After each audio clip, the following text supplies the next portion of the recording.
ይሄ በምስሉ ላይ የምትመለከቱት ግለሰብ በፍጹም ሻወር የሚባል ነገር ወስዶ አያውቅም። ይሄ ብቻ ደግሞ እኮ አይደለም አጸያፊው ነገር። ሰላም ጤና ይስጥልኝ ክቡራትና ክቡራን የሀሜተኛው ቤተሰቦች እንደምን ቆያችሁን? ዛሬም እንግዲህ በሌላ ቪዲዮ ተመልሰን ተገናኝተናል። ሰብስክራይብ በማድረግ ይህን ውድ የሆነ የሀሜተኛ ኮሚዩኒቲ ይቀላቀሉን። ቪዲዮውን እስከ መጨረሻ አይታችሁ ከጨረሳችሁ በኋላ ላይክ ያድርጉት፣ ምክንያቱም ያስፈልገኛልና። ወደ ታሪካችን እንግዲህ እንግባ።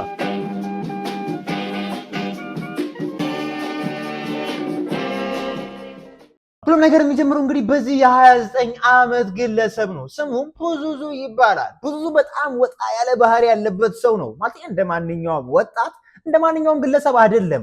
ሴጣኒዝምን በጣም አብዝቶ ይከተላል፣ በጣም አብዝቶም ይወደዋል። ስሙን እንኳን ሳይቀር እዚህ እጅ ተነቅሶታል። እናም ፑዙዙ በጣም አዲክተር ነው። የጭንቅላት ችግርም ሁላ አለበት። በጣም ሱሰኛ ነው። የሚጨስ ነገር ሁላ አይምርም፣ ምንም ነገር አይምርም። እናም ከዕለታት በአንዱ ቀን እንግዲህ የሕክምና ክትትል ያደርግ ነበርና በቃ የሕክምና ክትትል የሚባል ነገር ከዛሬ ጀምሮ አበቃው ይልና ይተወዋል። ሁሉንም መድኃኒቶች አውጥቶ ይጥላቸዋል። እንግዲህ ይሄ የሕክምና ክትትል እንግዲህ የጭንቅላት ችግር ስላለበት እሱን ሁላ የሚከታተልበት መድኃኒቶች አሉት፣ ምን አሉበት። እሱን ካቆመ ጀምሮ በጣም ሲበዛ አዲክተር ስለሆነ ድመት አይቶ አንበሳ ይመስለዋል። ትንሽዬ ውሃ ጠብ ስትል ጎርፍ ይሆንበታል። የማይደበቅበት በረሮ ሲያይ እንዲህ ልብስ እያያዘ ይደበቃሉ ለማለት ሲበዛ አዲክተር ነው። እናም ህይወቱ በቃ የሆነ በጣም ሜስዳፕ የሆነ ህይወት ነው የሚኖረው። በጣም ፓሪ ያበዛል፣ ቤቱ ይጨፈራል፣ ይቀወጥለታል ምናምን። ቀን በቀን ገንዘብ ከየት እንደሚያመጣ እንዳጠይቁኝ፣ ግን ቀን በቀን ቤታቸው ፓሪ በፓሪ ነው ማለት። ጓደኞቹን ይጠራቸዋል፣ ፓሪ ያዘጋጃል ምናምን። ጓደኞቹ ደግሞ ከሱ የባሱ ማለት በጣም ሲበዛ ደደቦች ናቸው። እዛው ቤት ውስጥ ነው፣ ሽንት ቤት ድረስ አይሄዱም። ምንም አይነት ነገር ለመጠቃቀም ሽንት ቤት ድረስ አይሄዱም። እዛው አካባቢ ነው በቃ ማለት የሆነ ግድግዳ ላይ ዞር ይሉና ሳሎን ውስጥ እዛው እየተጨፈረ እዛው እየተጠጣ እዛው እየተኖረበት ያለበት ሳሎን ዞር ብለው ሽንታቸውን ይሸናሉ። ቱፕ እንኳን ሳይቀር እዛው ነው የሚጠቀሙት ማለት ነው። መሀል ሳሎን ላይ ነው የሚጠቀሙት። ይወጣሉ፣ ቤቱ ምስቅልቅል እንዳለ ጥተውት ይሄዳሉ። ድጋሚ ደግሞ በንጋታው ሲመጡ እዛው በተመሰቃቀለበት ሌላ መመሰቃቀል፣ እንደዚህ እያለ ቆሻሻ ማጠራቀሚያ ሆኗል። በቃ ቤቱ ባጭሩ ሽንት ቤት ሆኗል። በዚህ ጉዳይ ላይ ደግሞ እናትየዋ ጉዳዩ አይደለም ማለት ምንም አይነት ግድ አይሰጣትም። እዛ ግምትምት ባለበት ቤት ውስጥ ቁጭ ብላ ስትፈልግ መጽሐፍ ታነባለች። በቃ እንደ ኖርማል እንደሚኖር ሰው ሀክ ታደርጋለች ማለት ነው። ግድም አይሰጣትም፣ ምንም አይነት ግድ አይሰጣትም። በቃ ፈታ በሉ ምናምን ነገር ትላለች። እዛው በስነ ስርዓት ማለት ምን ልበላችሁ፣ በቃ የሆነ ቆሻሻ ነገር ገፋ እያደረገች ትቀመጣለች። እግሯን እንግዲህ የሆነ ታካ የማይነካበት ቦታ ላይ ታስቀምጣለች ምናምን። ምንም አይመስላትም፣ ግድም አይሰጣትም። ሌላው ይቅር ሁለት የተለያዩ ውሾች አላቸው። ውሾቹም የሚጠቀሙት እንዳለ እዛው ማለት እዛው ነው። ድመት ያላችሁ ሰዎችና ድመቷ ቤት ውስጥ እንግዲህ ታካዋን ስታስቀምጥ ያለው ጠረን አለ። ይሄ ደግሞ የሰው አለበት፣ የውሻ አለበት፣ በዛ ላይ የተለያዩ ቆሻሻ አለበት። ቤቱ ምን ሊመስል እንደሚችል ኢማጂን አድርጉት። ቃል የለኝም ለእንደዚህ አይነት ነገር። ብቻ ብዙዎቹ እሱ ጋር ስለሚጠቀሙ እንደዚህ አይነት ላይፍ ስለሚመቻቸው ልክ እንደሱ አዲክትድ የጭንቅላት ችግር ያለባቸው ሰዎች ቤት ስለሚያዘወትሩ ሰውየውን ልክ እንደሆነ እንደ ሰይጣኒዝም ፓስተር አርግተው ይወስዱታል። በጣም ታማኝ ይሆኑለታል። እሱም ሶፋ ላይ ደረድራቸውና ማለት ይሰብካቸዋል ምናምን ነገር። እነሱ አሜን ምን እንደሚባል አላውቅም፣ በእነሱ ግን አሜን ምናምን የሚሉ ይመስለኛል። ብቻ የሃይማኖት መሪ ያደርጉታል ማለት። ብቻ ከዕለታት በአንዱ ያ ማለትም እንግዲህ እንደ ኢትዮጵያኖቹ አቆጣጠር በ2009 ዓመተ ምህረት ይሄ ግለሰብ ይመጣል ማለት። ስሙም ጃሽ ይባላል። ጃሽ እንግዲህ ከነሱ ጋር መዝናናት የሚወድ ሰው ነው ማለት። የራሱ የሆነ ህይወት አለው፣ ግን መግማማት የሚያስደስተው ሰው ነው። ቤቱን ጥሎ እየመጣ እንግዲህ ከነሱ ጋር ይዝናናል፣ ይጨፈራል። ሴቶች አሉ፣ የሆነ ነገርም አለ። ብቻ ለሱ አይታዘዝም፣ ፈጽሞ አይታዘዝም ማለት። እነሱ እንደ ፓስተር ነው የሚያዩት። ሲመጡ ምናምን ግድ ምናምን፣ እሱ ሲመጣ ምናምን ስግድ ምናምን፣ እሱ የሚላቸውን ነገር በፍጹምነት ይቀበሉታል ማለት። ምንም አይነት ጥያቄ ጭንቅላታቸው ላይ ሳይፈጥሩ ይቀበሉታል ማለት። ጃሽ የሚባለው ሰው ግን ጤነኛ ስለሆነ የእብድ ሀሳብ ፈጽሞ አይቀበለውም። እሱ የሚፈልገው መዝናናትና ሴቶቹን ብቻ ነበረ። ስለዚህ ይሄ ነገር ችግር ስለሚያመጣበት ሁሉንም ሰዎች እሱ ላይ እንዲቃወሙት ስለሚያደርግ ጃሽ ላይ የሆነ ነገር ያስባል። ከዕለታት በአንዱ ቀን እንግዲህ ወደ እሱ ቤት ሄዶ በሚዝናናበት ሰዓት ላይ በግድ አስገድዶ ወደ ታች ወደ ዕቃ ማጠራቀሚያ ምናምን ይወስደዋል ማለት። ከዛም እዛ ያስረዋል። እዛም አስሮት ይረሳዋል። በቃ ከነ ነው የሚረሳው ይሄንን ሰውዬ ማለት። ይርበዋል፣ ይጠመዋል ምናምን አያገባው። የሆነ ሰዓት ላይ ትዝ ሲለው ያወጣውና ወደ ላይ ይወስደዋል። ጓደኞቹ አሉ፣ ሰላምሌት እየተደረገ ነው ምናምን ነገር ይወስዱና ቁጭ ያደርገዋል። ይስስበታል ምናምን ነገር፣ ይሰድበዋል፣ ይተፋበታል ምናምን ነገር። ከዛም ሽጉጥ ያወጣና ይተኩስበታል 10 ጊዜ ይተኩስበታል። እንዳለማታደሉ እንግዲህ ሰውየው ይሞታል። ከዛም እንግዲህ ለጓደኞቹ ያዛቸዋል። አንሱትና ወደዛ ወደ እቃ ማጠራቀሚያ ውሰዱት ምናምን ነገር ይላቸዋል ማለት ነው። እቃ ማጠራቀሚያ ማለት ከነሱ በታች አንደርግራውንድ የሚገኝ አንድ ቤት ውስጥ ማለት እንደ ስቶር የሚጠቀሙት ያው የቆሻሻ ስቶር ባሉት ያው የሱ ቤት ብቻ እንደዛ ነው የሚጠቀሙት። ወደዛ አንስተው ይወስዱታል። ከጊዜያት በኋላ እንግዲህ ያንን ቤት ስላችሁታል አይደል? ቅድም የነገርኳችሁ የውሻ ካካ አለበት፣ የሰው ሽንት አለበት፣ የሰው ካካ አለበት። በዛ ላይ ደግሞ የሚጠጣው የሚበላው ነገር እንዳለ ከዛ ቤት አይወጣም። ኃጢአት ነው መሰለኝ በእነሱ በሴጣኒዝም ሃይማኖት ኃጢአት ነው መሰለኝ ቆሻሻ ማውጣት። ሬሳ እንግዲህ ሬሳ ነው። የሰው ልጅ ደግሞ እንዴት ሊሸጥ እንደሚችል እናንተ ገምቱ ነው ያላት። ብቻ ቤቱ በአንድ እግሩ ይቆማል ማለት ነው። ሰውየው ከአቅሙ በላይ ሲሆንበት እንግዲህ ለስንት ዓመታት ሙሉ በዚህ አይነት ቆሻሻው ሲኖር የነበረ ሰው ሲሸተው ማለት ነው። እሱ ሸተተኝ ማለት ሲጀምር ማለት ነው ምን አይነት ቃና ሊኖረው እንደሚችል ሳሉት በጣም ኃይለኛ ቃና ሲፈጠር ሰውየው ያነሳውና እንግዲህ ከጓደኞቹ ጋር ተሰባስቦ ከጓሮ የሆነ ገንዳው አካባቢ ምናምን ነገር ቆፈር አድርገው እዛ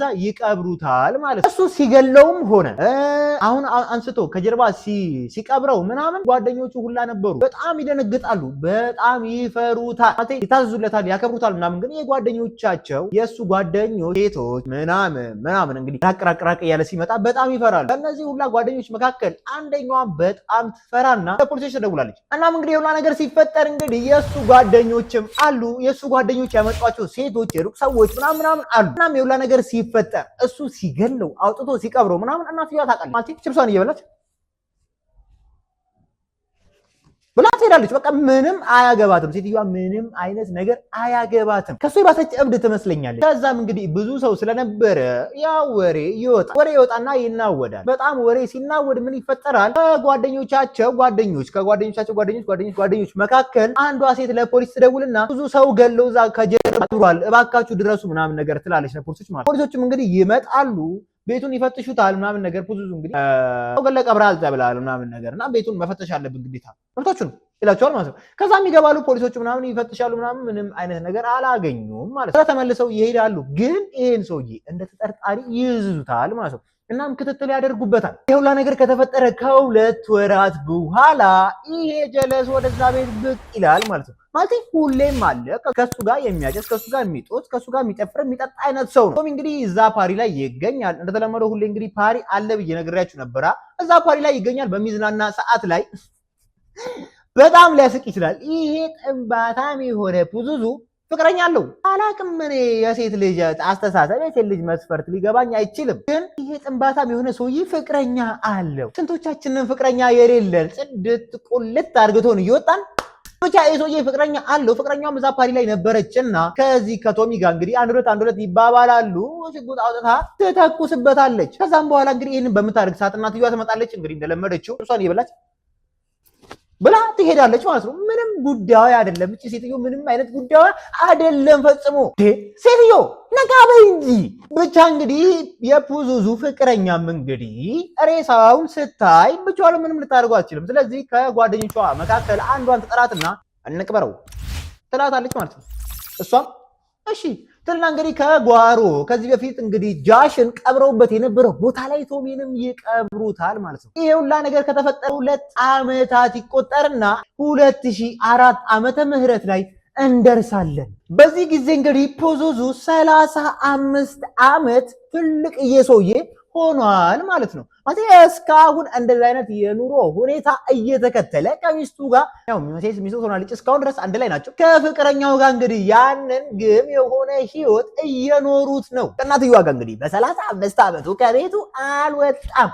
ይህ ሰውዬ ሀበሻ ነው እንዴ እስኪ ያስብል ድረስ ማለት ነው። እንግዲህ ይሄ ሁላ ነገር ከተፈጠረ በኋላ ፑዙዙና ሚስቱ በእንደዚህ አይነት ላይፍ ስታይል እየቀጠሉ ፓሪያቸውንም እያቀጣጠሉት እንግዲህ እዚህ ያደርሰናል። እነዚህ ሰዎች ማንም የሚይዛቸው አይመስለኝም። ቢሆንም ከሰዓት በአንዱ ቀን እንግዲህ ፖሊሶች እዛ ሰፈር ላይ ማለት እነ ፑዙዙ ሰፈር ላይ የተፈጠረ ሌላ ወንጀል አለና ማለት የድራግ ዲለሮች የሱሰኞች ምናምን ሰፈር ስለሆነ ወንጀል የማይጠፋበት ሰፈር ነውና እዛ ሰፈር ላይ የሆነ ወንጀል ሰምተው ይሄዳሉ። የአጋጣሚ ነገር ሆኖ እንግዲህ እዛ እነ ፑዙዙ ቤት ነገሮችን የሚጠቃቀም ሱሱን የሚያስታግስ ሰው ቤት ያንኳኳሉ። የፑዙዙ ጓደኛ ጋር ማለት ነው። ገና በሩን ሲከፍተው የፖሊስ ዩኒፎርም ሲያይ ምን ፖዙዙን ፈልጋችሁ እኔ ፖዙዙ አይደለም እኔ ምንም ነገር አላውቅም ምናምን ነገር ብሎ መቀበጣጠር ይጀምራል። ፖሊሶቹ ዝም አሉት። ዝም ሲሉትም ፖዙዙ ነው ሰው ገለው ሬሳ እንግዲህ ከቤቱ ጀርባ የደበቀው አንድም ሁለት ሬሳ ቤቱ ደብቋል ምናምን ነገር ይሉታል።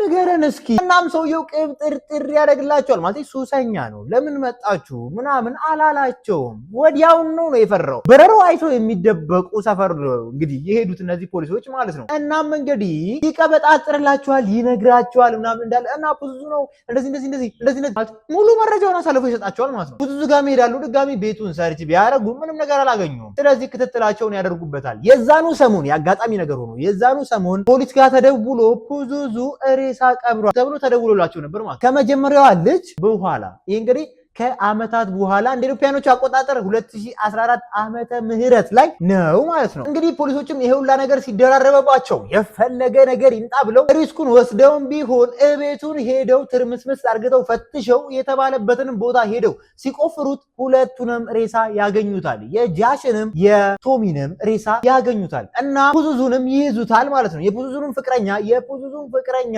ያገዘቻትንም ሴት ይይዟታል ማለት ነው። ስለ እናትየዋ ምንም ነገር አላቅም እሷም ታስራ ይሁን ሞታ አላቀም ብቻ ግን የሆነ መጥፎ ነገር እመኝላታለሁ ወይ እስር ወይም ደግሞ ብቻ እንግዲህ የፖዙዙን ፍቅረኛ 30 እስከ 40 ዓመት ጽኑ እስራትም ይፈረድባታል። የፖዙዙን ፍቅረኛ ጓደኛንም እሷም እንግዲህ የተወሰነ ዓመት ይፈረድባታል። ፖዙዙ ላይ እንግዲህ ምን እንደተፈጠረበት እርግጠኛ አይደለም። ምክንያቱም እንግዲህ ክትትል በሚደረግበት ወቅት ላይ ፖዙዙ ራሱን አጥፍቶ ነበርና ማለት ነው። ተመልካቾቻችን ለዛሬ ነበረኝ ምርጥ ሀሜት ይሄንን ይመስላል። እስከ ቪዲዮ መጨረሻ ድረስ አብሬያችሁ የቆየሁት እኔ ሀሜተኛው ነኝ። በቀጣይ ቪዲዮ ተመልሰን እስከምንገናኝ ድረስ ሰላም ለእናንተ ይሁን። ቻው፣ እወዳችኋለሁ።